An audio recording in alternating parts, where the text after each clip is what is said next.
আসসালামু আলাইকুম বন্ধুরা, স্বাগত জানাচ্ছি আজকের এই নতুন ভিডিওতে। আজ আমি আপনার সাথে শেয়ার করব কিভাবে আপনি আপনার ফেসবুক পেজটি ডিঅ্যাক্টিভ করবেন। তো চলুন কথা না বলে শুরু করা যাক। প্রথমত আপনি আপনার প্লে স্টোর থেকে ফেসবুক অ্যাপটি আপডেট দিয়ে নেবেন। তো এখানে এসে যে নিচে এখানে সার্চ করে দেবেন। এখানে সার্চ করার পর উপরে লিখে দেবেন যে জাস্ট ফেসবুক লেখার পর আপনারা দেখবেন আপনার ফেসবুক পেজ প্রোফাইলটি আপডেট করা আছে কিনা। যদি আপডেট করা না থাকে এরকম দেখাবে, আপনারা জাস্ট এই যে এখানে ট্যাপ করে আপডেট দিয়ে নেবেন। তারপর কী করবেন, আপনারা ডাইরেক্টলি ফেসবুক অফিসিয়াল অ্যাপটি ওপেন করবেন এবং এখানে এই যে উপরে দেখতে পাচ্ছেন যে 3 লাইন, এখানে একটা ট্যাপ দেবেন। তো এখানে ট্যাপ দেওয়ার পর আপনারা এই যে এখানে একটা ট্যাপ করে দেবেন, যে এরো বাটন দেখতে পাচ্ছেন, এখানে একটা ট্যাপ দেবেন এবং এখান থেকে এসে যতগুলো আপনার পেজ ছিল প্রত্যেকটা পেজে এখানে শো করবে। যে পেজটা আপনি ডিঅ্যাক্টিভ করতে চাচ্ছেন সেই পেজটা এখানে সিলেক্ট করে নেবেন। আমি আমার পেজটা সিলেক্ট করে নিলাম। তো একটু লোডিং নেবে, আপনার ডাটা কানেকশনের উপর নির্ভর করে কতক্ষণ সময় লাগবে। তারপর আপনার এই যে উপরে যে এখানে আপনার প্রোফাইল পিকচার সাথে 3 লাইন দেখতে পারবেন, এখানে একটা ট্যাপ দেবেন। তো ওখানে ট্যাপ দেওয়ার পর কল করে একটু নিচে দিকে আসবেন এবং এখানে দেখতে পাচ্ছেন যে সেটিংস অ্যান্ড প্রাইভেসি, এখানে একটা ট্যাপ দেবেন। তো ওখানে ট্যাপ দেওয়ার সাথে সাথে আপনারা কী করবেন, এই যে সেটিংস দেখতে পাচ্ছেন, এই সেটিংসে একটা ট্যাপ করে দেবেন। তো বন্ধুরা এখানে ট্যাপ করার সাথে সাথে নতুন আরেকটি ইন্টারফেসে নিয়ে আসবে। এখন এখান থেকে আপনি কল করে একটু নিচের দিকে আসবেন। নিচের দিকে আসার পর আপনার এই যে এখানে দেখতে পাচ্ছেন অ্যাক্সেস অ্যান্ড কন্ট্রোল, এখানে একটা ট্যাপ দিয়ে দেবেন। তো ওখানে ট্যাপ দেওয়ার সাথে সাথে আপনাদেরকে এরকম দেখাবে যে আপনি চাইলে এখান থেকে ডিঅ্যাক্টিভের জন্য আপনার প্রথম অপশনটা সিলেক্ট করে নেবেন।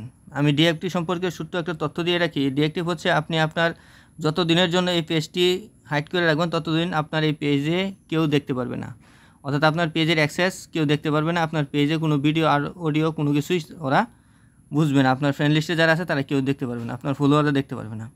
তো এই জন্য প্রথমটা সিলেক্ট করে আপনারা কী করবেন, সিম্পলি এই যে নিচে দেখতে পাচ্ছেন যে কন্টিনিউ নামে একটা অপশন আছে, এই কন্টিনিউ একটা ট্যাপ করে দেবেন।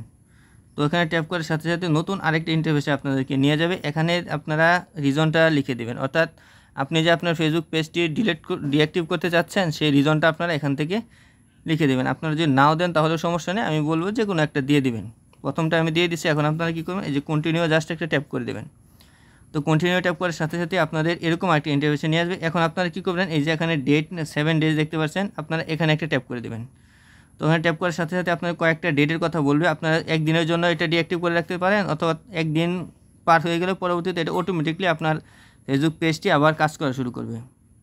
2 দিনের জন্য রাখতে পারেন, 3 দিন, এরকমভাবে আপনারা রাখতে পারেন। অথবা নিচে যে অপশনটা দেখতে পাচ্ছেন ডোন্ট রিঅ্যাক্টিভ অটোমেটিক্যালি, অর্থাৎ এটার মানে হচ্ছে আপনি যতক্ষণ পর্যন্ত আপনার এই ফেসবুক পেজটি রিঅ্যাক্টিভ না করুন ততক্ষণ পর্যন্ত এটা এইভাবেই থাকবে, অর্থাৎ ডিঅ্যাক্টিভ হয়েই থাকবে।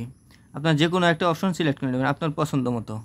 আমি আমার 7 দিনটা সিলেক্ট করে নিলাম। তারপর আপনারা কী করবেন, এই যে এখান থেকে এসে জাস্ট এই 7 ডেজ আছে, যে কোনো একটা ডেট সিলেক্ট করে আপনারা কী করবেন, এই যে নিচে এসে কন্টিনিউ একটা ট্যাপ করে দেবেন।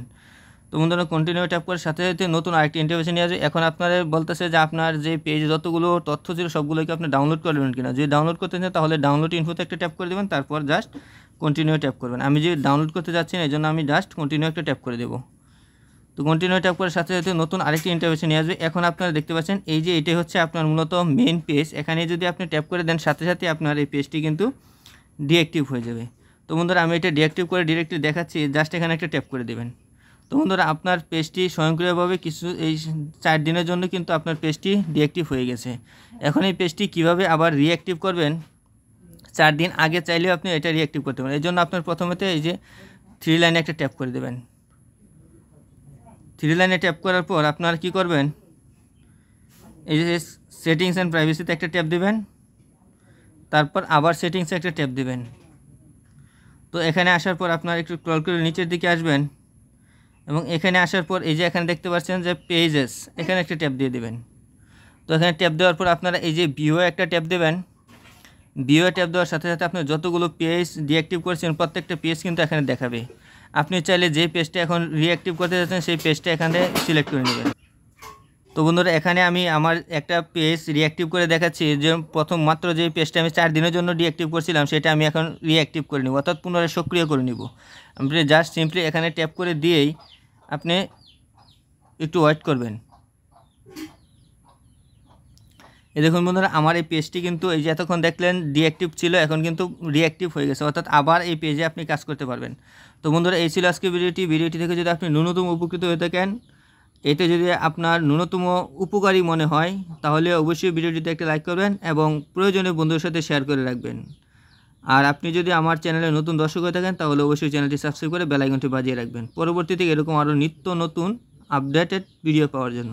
আপনি যদি আমার এই ভিডিওটি ফেসবুক পেজ থেকে দেখে থাকেন তাহলে অবশ্যই পেজটি ফলো দিয়ে পাশেই থাকুন। ধন্যবাদ।